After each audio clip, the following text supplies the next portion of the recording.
출애굽기 32장 7절로 14절입니다.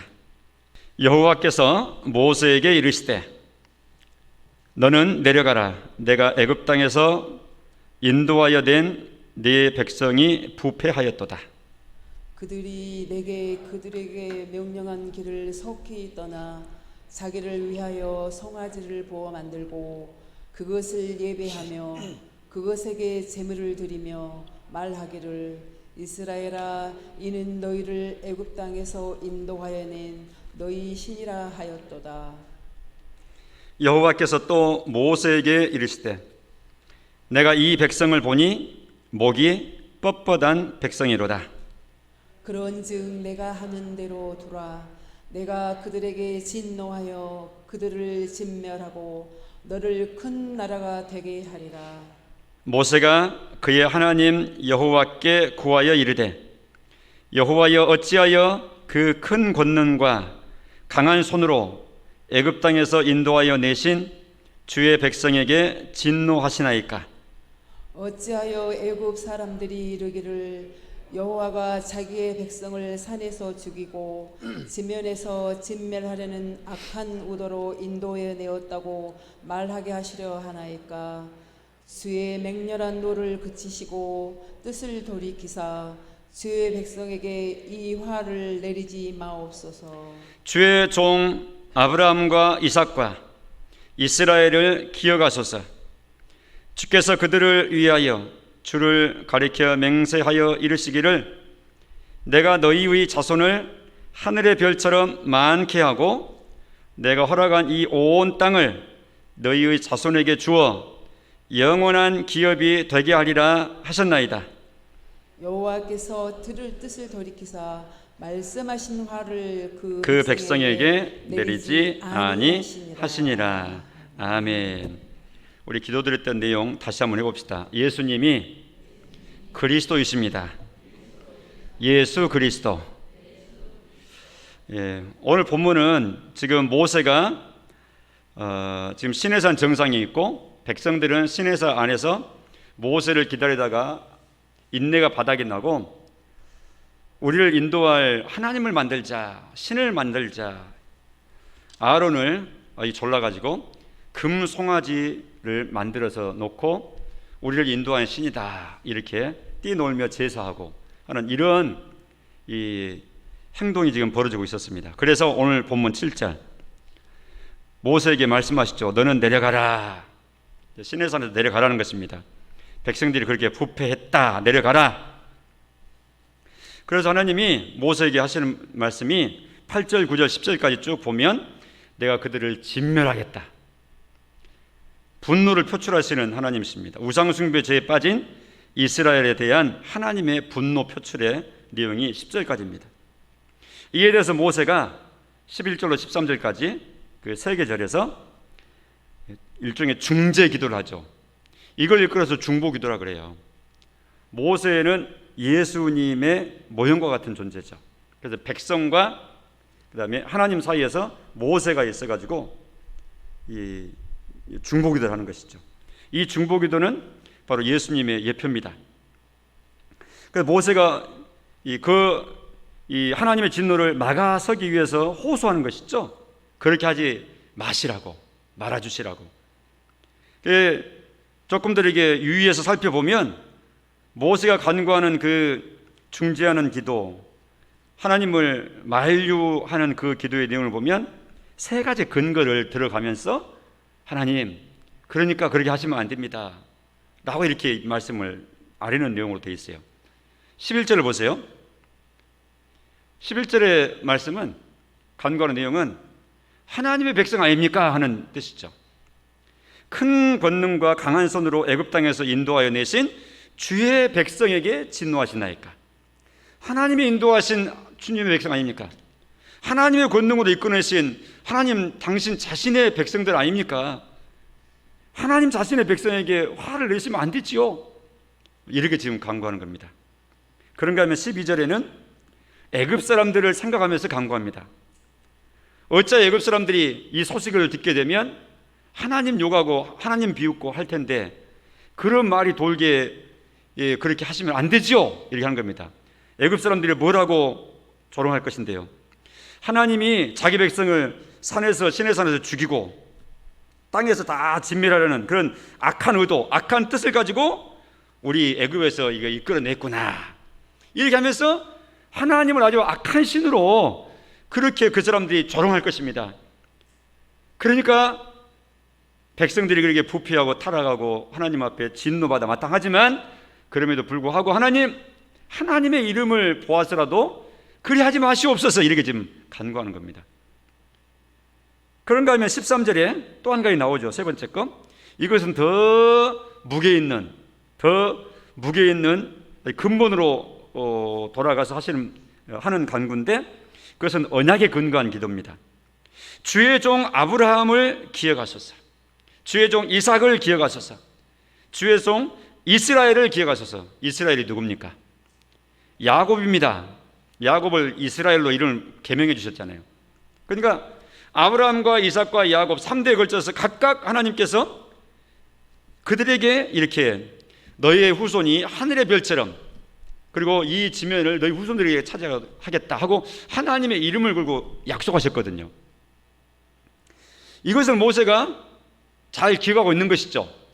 하나님이 진노하셔가지고 말씀하신 대로 다 진멸해버리겠다 이렇게 하시면 그럼 하나님의 이름을 걸고 언약하시고 그렇게 하시겠다고 3대에 걸쳐서 조상들에게 다 이렇게 말씀해 주신 그 언약을 그럼 어떻게 하실 겁니까 하나님? 그러니까 멸하시면 안 되시죠. 하나님 자신의 언약을 위해서라도 이 부패하고 타락한 백성들 주님께서 용서해 주시기를 바랍니다. 이렇게 기도하는 거라고요. 상당히 논리적이잖아요.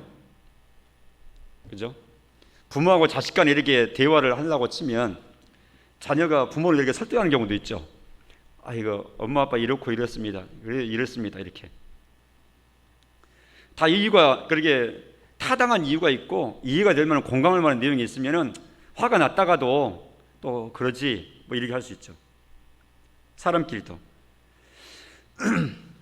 하나님께서 이렇게 이 조목조목 간구하는 모세의 기도를 들으셨습니다. 그래서 오늘 보면 마지막 절 14절 다시 한번 읽어보겠습니다. 다 같이 시작.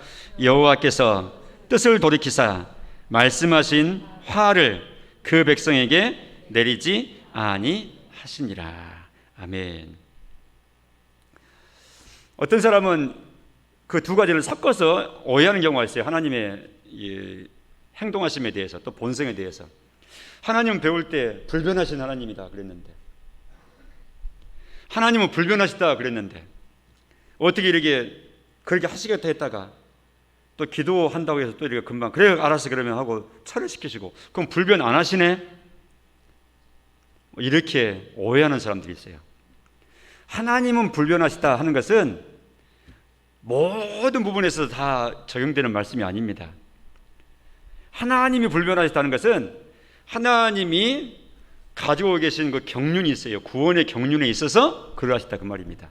하나님 가지고 계신 설계가 있어요. 예를 들면 하나님의 나라를 완성시키실 뜻을 가지시고 천지창조로부터 출발시키셨다 할 때 어떤 사탄의 이 방해가 있고 인생들이 무지함이 깊고 한다 할지라도 그것 때문에 하나님의 계획이 이 방해를 받거나 하나님의 뜻을 이루지 못하고 포기하거나 그런 거 아니고 불변하신 하나님께서 그 모든 불가능하게 보이는 듯 또 불리하게 보이는 듯한 환경과 인생들과 사탄의 역사와 모든 것 다 극복하시고도 하나님은 하나님의 뜻을 이루시고야만은 전능성에 근거한 불변하신 능력으로 이루신다 그거죠. 그 외의 것은 하나님이 얼마든지 이처럼 바꾸시기도 합니다. 이건 하나님의 불변성에 조금씩이라도 흠을 내는 그런 모습이 아니죠. 오히려 긍휼과 자비가 풍성하신 하나님의 그 모습을 잘 드러내는 것이죠. 죽을 테니까 정렬하고 그래라 히스기야 왕한테 이사야 선지자를 통해서 히스기야한테 죽음을 전달하도록 하셨어요. 그랬더니 히스기야 왕이 우리가 아는 대로 하나님 앞에 엎드려서 제가 하나님께 어떻게 행했으면 하나님 기억해 주십시오 하면서 간절히 눈물로 적시면서 기도했을 때 하나님의 메시지를 전달해주고 이사야 선지자가 궁중뜰을 다 나가기도 전에 다시 돌아가서 전달해라. 15년 연장이다. 뭐 이렇게 말씀하신다고요. 그러니까 하나님은 그런 하나님이세요. 이게 불변의 흠이 있는 것이 아니라, 그 측면이 아니라 하나님의 자비하심이 풍성하시고 긍휼하심이 풍성하신 그 모습을 잘 보여주는 그런 모습들이죠. 그런 일들은 성경을 읽다가 그런 부분, 그런 관점에서 살펴보면 틈틈이 많이 만나게 될 것입니다. 그러니 우리가 하나님 앞에서 긍휼을 베풀어 주시기를 위해서 기도할 때 하나님은 기뻐하신다. 그 하나님을 바라보면서 우리가 나아갈 일입니다. 아무튼 모세가 백성들을 위해서 긍휼을 베풀어 주시기를 위해서 하나님께 간절히 기도했다 하는 것입니다. 이 내용은 바로 이제 그 다음에도 또 바로 나오는데, 그 시내산 위에 올라가서 내려갔다가 돌판을 다 본내에서 다 깨버리고 던져버리고 책망을 하고, 그 다음에 그 앞장섰던 사람들 다 진멸하도록 이렇게 해서 이 수많은 사람들 이렇게 직접 정리하는데 모세가 앞장서고, 뭐 이렇게 하고 나서는 다시 시내산 위로 올라갑니다. 모세가 우상 숭배자를 다 정리하고 나서 다시 시내산 올라가죠. 그때 시내산에 다시 올라가가지고 그때 또 하나님께 기도하는 내용이 이 32장 같은 장의 31절 이하에 보면 나와요. 화면 보고 같이 한번 읽어보겠습니다. 시작. 모세가 여호와께로 다시 나아가 여짜오되 슬프도소이다. 이 백성이 자기들을 위하여 금신을 만들어 싸우니 큰 죄를 범하였나이다. 그러니까 죄에 있는 그 자체를 지금 이 모세가 하나님 앞에 시내산에 다시 올라가가지고 지금 회개 기도를 하죠. 그러면서 바로 이 31절 내용은 그 무슨 죄인지에 대해서 그 죄의 내용을 있는 그대로 진술하는 겁니다. 우리가 회개한다 할 때 그냥 용서해 주세요 이렇게 할 수도 있지만, 우리가 마음을 다해서 또 내가 뭘 잘못했는지, 어떤 실수인지, 어떤 죄악인지에 대해서 이렇게 조목조목 하나님 앞에 깨달은 대로 그 죄에 대한 모습을 이 핵심 그대로를 잘 내 입으로 직접 토설하고 고백하는 것이 중요하죠. 사람 간에 서로 이 용서를 구하고 뭐 미안합니다 이렇게 말할 때도 역시 마찬가지입니다. 그 내용을 알지도 못하고 인정서도 않는데 그냥 미안합니다 하는 것은 마음이 담기지 않는 것이잖아요. 그러니까 내가 이렇게 해가지고 이런 손해가 있고 당신 마음이 이렇게 어려움이 있고 상황이 돼서 내가 정말 미안합니다 이렇게 해야 내용을 진술해야 되는 것이죠. 지금 31절을 지금 그렇게 하고 있는 것이죠. 금신을 만들어 싸우니 큰 죄를 범하였나이다. 32절도 같이 읽어봅니다. 시작. 그러나 이제 그들의 죄를 사하시옵소서. 이게 핵심입니다. 계속. 그렇지 아니하시오면 원하건대 주께서 기록하신 책에서 내 이름을 지워 버려 주옵소서. 주께서 기록하신 책에서 모세의 이름을 지워버리라는 거예요. 여기에 주께서 기록하신 책이 나오죠. 이 요한계시록에서는 이걸 분명하게 말하기를 생명책이라고 이렇게 말씀하고 있어요. 생명책. 그러니까 땅의 언어로 지금 표현하는 겁니다. 우리 사람이 이런 책을 가지고 있잖아요. 책을. 그리고 과거 같으면 두루마리가 있잖아요. 두루마리가 기록할 수 있도록.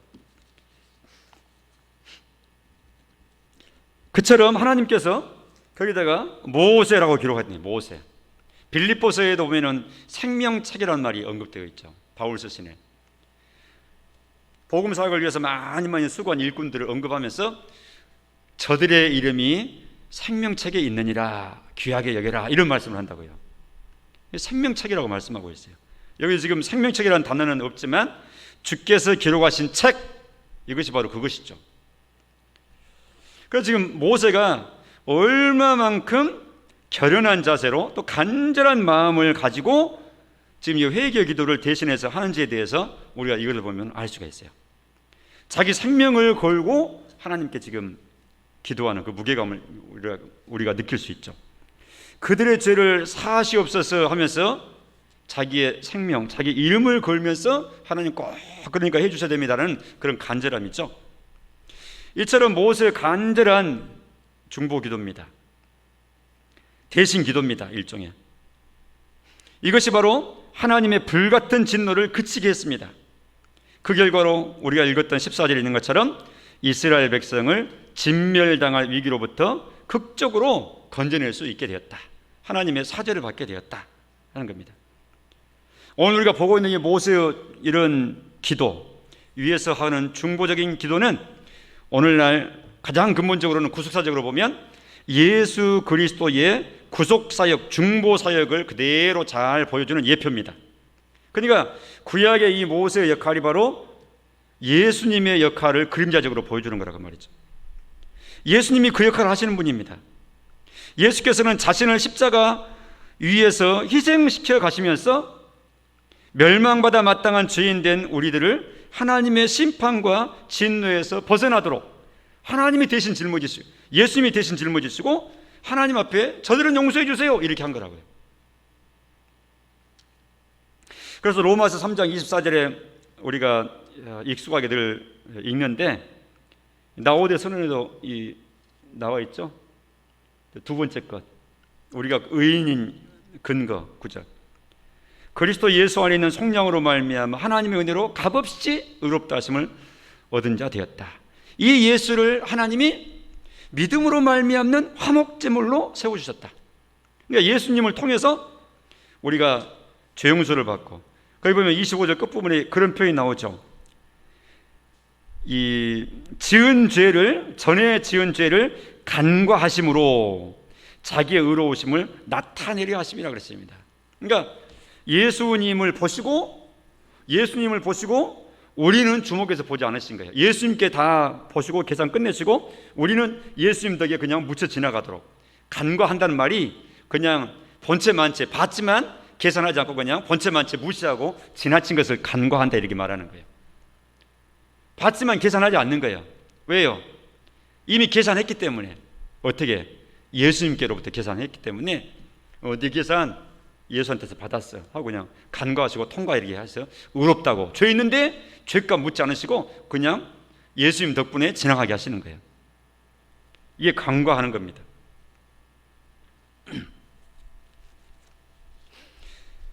우리가 간과받는 그런 복을 누리는 것은 예수님 때문에 그런다고 말이죠. 금신상을 만들어 놓고 타락하고 진노 대상이 됐던 그들이 용서받은 것이 모세의 이런 간절한 중간에서 했던 역할 때문에 그랬던 것처럼 말입니다. 지금도 하나님의 보호자 우편에서 하나님의 백성들이 진노 가운데 진멸되지 않도록 쉬지 않고 중보적인 역할을 하고 계시는 분이 바로 우리 예수님이세요. 그것이 예수님이 지금 하시는 일입니다. 그걸 우리는 그렇게 배웠었죠. 천상사역이라고. 기억나십니까? 또 해보십시다. 천상사역. 지상에서 땅 위에서 일하시는 게 아니라 하늘에서 하나님 예수님께서 일하신다고 말이죠. 무슨 일 하시는가? 지금 하나님 우편에 앉아 계신다 했는데 그것 중에 우편에 계신다는 그 말이 의미하는 바는 왕으로서 다스리는 왕적인 역할을 하지만 그리스도로 고백했듯이 그분이 여전히 지금도 우편에서 제사장 역할을 하시는 거예요. 죄 문제를 영원히 정리하시기 위해서 계속 유효하게 일하시는 거예요. 그러니까 그분의 일하심이 끝이 없고 그분의 직분이 절대 바뀌거나 일하심이 한계가 기한이 정해 있거나 하지 않고 영원히 효과 있는 그분의 사역이기 때문에 우리의 죄 용서가 영원한 거예요. 예수님의 중보 사역 때문에, 예수님의 제사장적 사역 때문에 말이죠. 히브리서 8장 6절 말씀에 가면 그러나 이제 그는 더 아름다운 직분을 얻으셨다. 예수님 두고 하는 말입니다. 더 아름다운 직분을 얻었다고 하는 비교급이잖아요.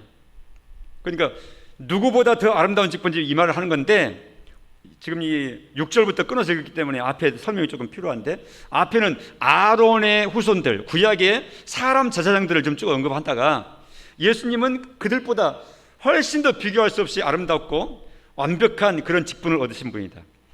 그 아론의 후손들, 구약의 사람 제사장들은요 한계가 너무 많잖아요. 저들의 숫자가 많은 이유는 그들이 계속 있지 못하기 때문이다. 이렇게 설명하고 있어요. 왜요?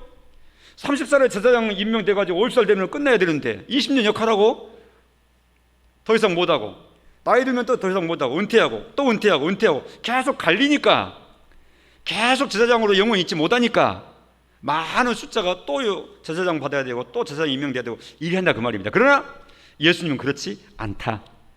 그런 것들을 이끌어서 더 좋은 아름다운 직분을 얻으신 것이다, 이렇게 표현하고 계신 겁니다. 계속 히브리서 그는 더 좋은 약속으로 세우신 더 좋은 언약의 중보자이시라. 그러니까 예수님을 중보자라 이렇게 말씀하고 계신 겁니다. 예수님은 이처럼 중보자로서의 역할을 하십니다. 로마서 3장 8장 34절, 이게 얼마나 분명한 중보자 역할을 하시는지 우리가 확인할 수 있는 구절이죠. 같이 또 읽어보겠습니다. 시작. 죽으실 뿐 아니라 다시 살아나신 이는 그리스도 예수시니, 부활의 예수님, 그는 하나님 우편에 계신 자요. 거기서 뭐하냐? 우리를 위하여 간구하시는 자시니라. 무슨 간구하실까요? 그래서 제가 그 값을 다 치렀습니다 하나님, 이거 하시는 거예요. 이거 하시는 거예요. 사탄은 정죄하지만 예수님은 그래서 제가 계산했습니다 하나님, 그는 나를 믿는 내 백성입니다. 이렇게 그 관계가 영원합니다. 그래서 우리의 구원은, 죄 용서는 확실하고 영원한 사죄의 은총인 것입니다. 이처럼 예수님은 영원토록 우리의 중보자의 역할, 중재자 역할을 화목케 하시는 역할을 하시는 분이시다. 오늘 모세가 했던 역할을 보면서 우리 주님이 하신 그 구속의 사역을 다시 한번 분명히 확인하는 겁니다. 자, 그러면 우리가 이런 모습을 깨닫고 어떤 반응을 나타내야 되겠는가? 적용이죠. 당연히 우리가 이런 내용을 알게 되면 알게 될수록 그에 대한 반응은 감사합니다, 뭐 이거 외에는 없는 거예요. 깨닫고 보니까 그게 은혜군요. 감사합니다 하나님, 감사합니다 하고 감사를 드리는 거예요. 그리고 그렇구나 하는 이 진리를 딱 만나고 마음 가운데서 그걸 꽉 붙잡고 진리의 사람이 되는 거예요. 즉 확신하는 겁니다. 그 진리의 확신 가운데 서는 거예요. 구원이 붙었다 떨어졌다 하듯이, 또 구원을 받기도 하고 또 받지 못하기도 한 것처럼 뭐 이렇게 왔다 갔다 하는 것이 아니라, 예수님의 중보 사역이 영원하고 확실한 내용이기 때문에, 영원한 제사장이시기 때문에, 그 직분이 갈리지 아니하시기 때문에 그 효력이 영원하다 그러셨다. 하나님은 그렇게 말씀해 주신 것이다. 이렇게 하면서 예수님 안에서 죄 용서를 영원히 확신하고 어떠한 정죄에도 사로잡히지 말고 확신한 가운데 나아가는 이런 우리가 되어야 된다는 것입니다. 이제 감사와 확신입니다. 그런가 하면 거기서 끝날 일이 아니에요. 하나님께서 예수님을 통해서 그런 큰 은택을 입혀 주실 뿐만 아니라, 이 복을 주시는 것은 항상 생각해라 그랬어요. 하나님이 우리에게 복을 주신 것은 반드시 그 복에 따른 해야 될 역할도 함께 맡겨주신 거예요. 받아서입니다. 복과 사명은 함께 간다. 한번 해보겠습니다. 시작. 복과 사명은 함께 간다. 쌍둥이에요. 한 몸이에요. 보통 이거 동년의 양립이라고 얘기를 많이 하죠. 동전의 양립. 이쪽 보면 이 이순신 장군 얼굴인데 이쪽 보면 백이라고 적어지고 100원짜리가 이순신 장군 맞습니까? 동전이? 맞습니까? 그러니까 이쪽 보면 사람 얼굴인데 이쪽 보면 100원짜리예요. 그럼 어느 쪽이 동전이에요? 양쪽 닭인 거예요. 그러니까 서로 다른 게 아니라 한 덩어리에 같은 면이, 서로 다른 면일 뿐이지 한 덩어리예요. 무슨 말인가 하니까, 하나님이 복을 주시잖아요. 복 주셨다 그러면 우리가 어떻게 해야 돼요? 감사합니다 하고 아멘으로 확신하면서 받아 누이면 되는 거예요. 복은. 그런데 복은 복으로만 끝난 게 아니라 복 받은 자에게 하나님께서 맡기신 사명이 있는 거예요. 그래서 복과 사명 항상 같이 가요. 구약의 유대인들, 이스라엘 백성들이 그걸 잊어버린 거예요. 복 받은 것만 감사한 거예요. 우리는 선민이다, 하나님께 택함 받은 백성이다, 너희들은 다 이방인들이다, 이렇게 하면서 택함 받은 것에만 자부심만 갖고 감사만 하고, 그것 때문에 택함 받지 못한 아브라함의 후손 아닌 유대인이 아닌 사람들 전부 다 지옥의 땔감들, 개들, 예? 무시하고 이래 하면서, 복 받아가지고 다른 사람 무시하고, 복 받아가지고 다른 사람 이렇게 깔본 대로 이렇게 그냥 이해가 잘못된 것이죠. 그렇게 먼저 복을 주신 것은 출애굽기서 우리 앞에서 19장에서 살폈지만 분명히 말씀하시잖아요. 무슨 사명 말씀하시죠? 너희는 제사장 나라가 되는 거야. 제사장은 중간에 서서 중재하는 거라니까요. 하나님이 아브라함의 자손을 먼저 택하시고 복 주신 것은 온 세상에 복을 주시고자 할 때 복을 전달하는 중간에 통로로 먼저 복을 받아가지고 그 역할을 해라는 거예요. 복을 주시고 그 역할을 하도록 이렇게 맡겨주신 건데, 복은 복대로 감사합니다 딱 잡고는 그냥 사명은 내팽개치는 거예요. 그러니까 유대인들이 지금까지 예수님도 모르고 그렇게 있는 겁니다. 근데 그 실수를 우리도 하면 안 돼요. 그런 모습을 역사를 보면, 우리 역사를 통해서 우리가 배우거든요. 바로 그거 배워야 되는 거예요. 똑같은 실수를 반복하기 싫습니다. 무슨 말인가? 오늘 본문 관계돼서 다시 돌아오면, 모세가 중재를 하고 백성들이 하나님께 다시 혜택을 받았잖아요. 예수님이 우리를 위해서 십자가 달리시고 구속사에 가시고 영원히 우리의 대제사장으로 여전히 하나님 앞에서 우리를 서서 중재하심으로 우리가 끄떡없이 하나님 은혜 가운데 간다고요. 이것으로만 끝나버리면 안 되고, 이에 대해서 감사와 확신하자 했고, 그에 대해서는 그렇게 반응하자 그랬고, 그러나 또 한 가지 남은 사명이 있다. 그게 뭐냐? 우리도 그 예수님 닮으라는 거죠. 여기 다시 우리의 사명으로 돌아옵니다. 그 예수님 닮으라는. 그러면 예수님이 우리를 위해서 중보하고 있고 중재하고 있다 그러면 우리는 그럼 어떻게 해야 되겠어요? 우리도 그런 역할을 하라 그 말이죠. 우리가 예수님처럼 대신 십자가 짊어질 수 없어요.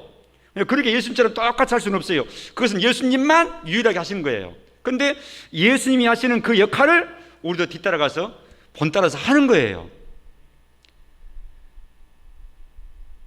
자기들이 망할지도 모르고 하나님의 진노의 대상 가운데 있는데 저들이 그대로 놔두면 안 되겠다 하고, 우리가 하나님의 마음을 아는 우리가, 저들의 현장을 아는 우리가 중간에 서서 저들을 위해서 하나님께 기도드려야 되죠. 우리 예수님처럼, 모세처럼. 이것이 우리의 사명이에요. 구원을 목적으로 한 기도를 해야 되는 것이죠. 저들을 위해서 축복하며 기도하고 회개하며 기도하고, 대신 그렇게 성경에는 그런 내용들이 많이 나와 있는데, 그 나와 있는 사람들마다 보면 다 믿음의 사람들, 멋진 우리가 본받아야 될 사람들이 다 그렇게 하고 있어요. 사무엘상 25장 24절, 그가 다윗의 발 앞에 엎드려 이르되, 누구에게요? 아비가일, 그 멋진 여인 아비가일. 나발이라고 하는 미련한 남편 밑에 있었지만 아주 지혜로운 아내. 나중에 나발이 하나님이 쳤으니까 몸이 굳은 병이 갑자기 생겨가지고 10일 있다가 몸이 굳어서 죽어버렸거든요. 그 모든 남편 나발의 재산 다 가지고, 짐승 떼 다 가지고 다윗의 처가 됩니다. 왕후가 됩니다. 다윗이 심부름꾼을 몇 명 보내가지고 양털 깎는 그 잔칫날 우리가 사울왕한테 쫓기느라고 굶고 다니고 피곤하게 다니고 하는데, 우리 때문에 당신들이 그렇게 마적단한테 털리지 않고 도둑떼들이 당신들 옆에 얼씬도 못 그리고, 우리가 힘이 있지만 당신 걸 뺏지도 않고, 그러니까 좋은 날이니까 우리를 궁일이 여기셔가지고 또 우리한테 은혜도 받았으니까 우리도 좀 먹을 것 좀 나눠줘 하고 신분을 보냈거든요. 근데 이 나발이 하나도 안 줘요. 그래서 이 다윗 왕이 안 되겠다, 저런 은혜도 모르는 사람은 우리가 가서 빼앗아 버리자. 그래가지고 군대를 일으켜가지고 무장하고 그냥 치러 옵니다. 나발을 그냥 치고 그냥 뺏어 버리자. 이때 그 소식을 듣고 나발의 아내인 아비가일이라고 하는 이 지혜로운 여인이 주섬주섬 막 급히 먹거리 준비하고 마실 것 준비해가지고 다윗 군대가 도착하기 전에 먼저 길로 마중 나와가지고 지금 하는 내용이 바로 이겁니다. 사무엘상 25장에 바로 이 내용. 막닥뜨리니까 그 다윗 군대 앞에 딱 엎드려가지고 24절 보세요. 이 죄악을 나 곧 내게로 돌리시고. 이게 핵심적인 표현이죠. 부인이 남편 대신 회개하는 거예요. 이 죄악을 내게로 돌리십시오. 그리고 25절에 원하옵나니 내 주는 다윗 두고 하는 말입니다. 이 불량한 사람 나발을 자기 남편 두고 하는 말입니다. 개의치 마시옵소서. 그의 이름이 그에게 적당하니 그 이름이 나발이라 하지 않습니까? 그 나발이라는 말의 뜻이 미련한 사람이란 뜻이에요.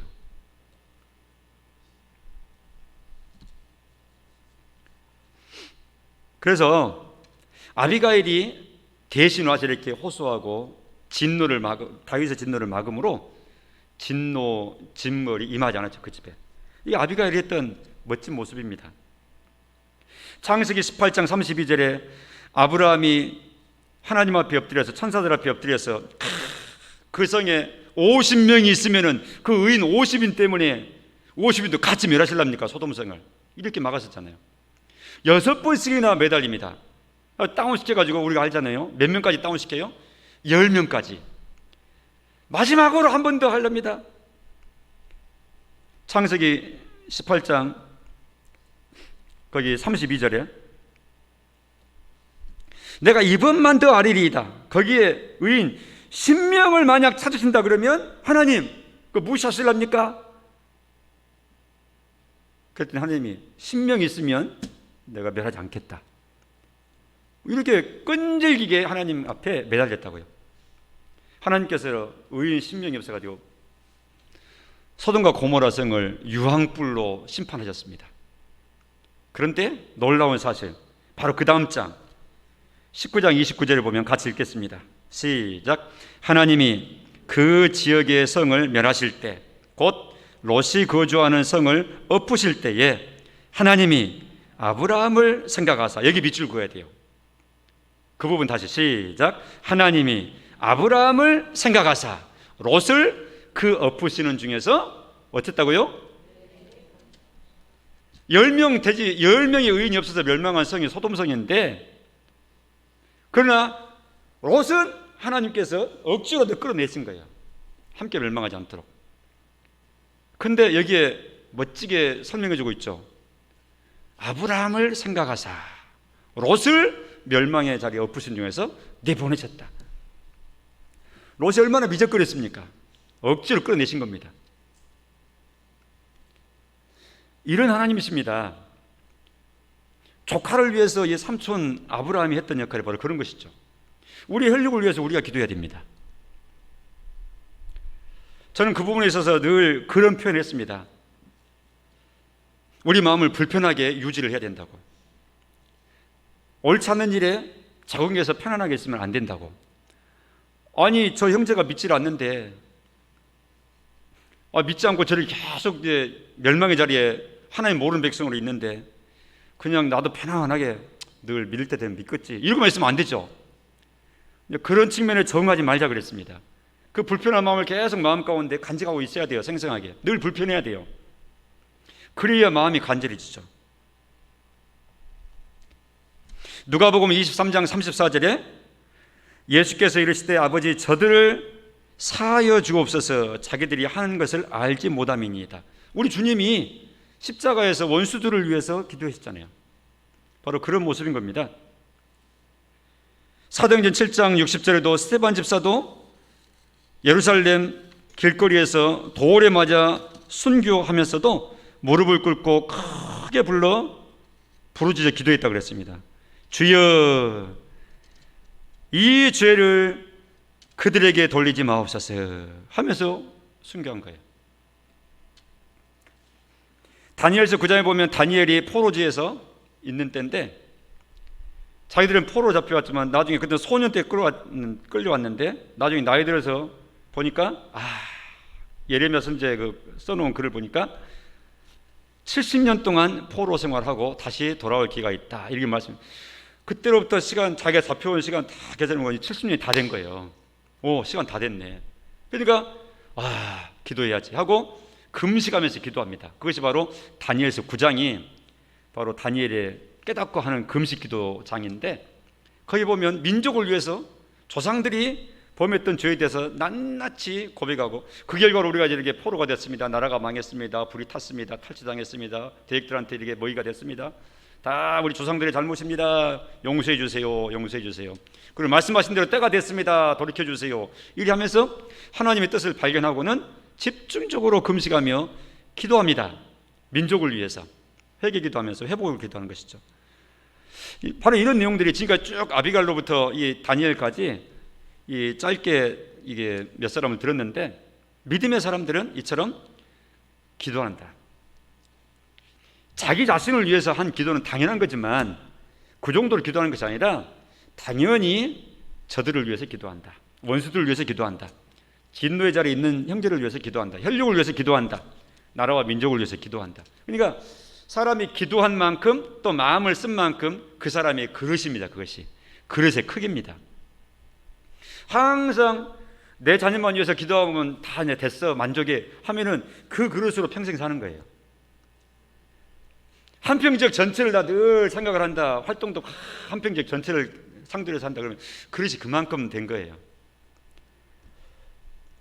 전 나라를 위해서 기도한다. 전 나라를 위해서 마인드를 가지고 행동을 한다. 한 가지 행동을 해도 똑같은 행동이고 한 몸이 무슨 행동을 많이 할 수 있겠어요? 그러나 항상 나라 전체를 생각하면서 그렇게 하는 행동이다 할 때는 그 사람이 그릇이 그만큼 큰 겁니다.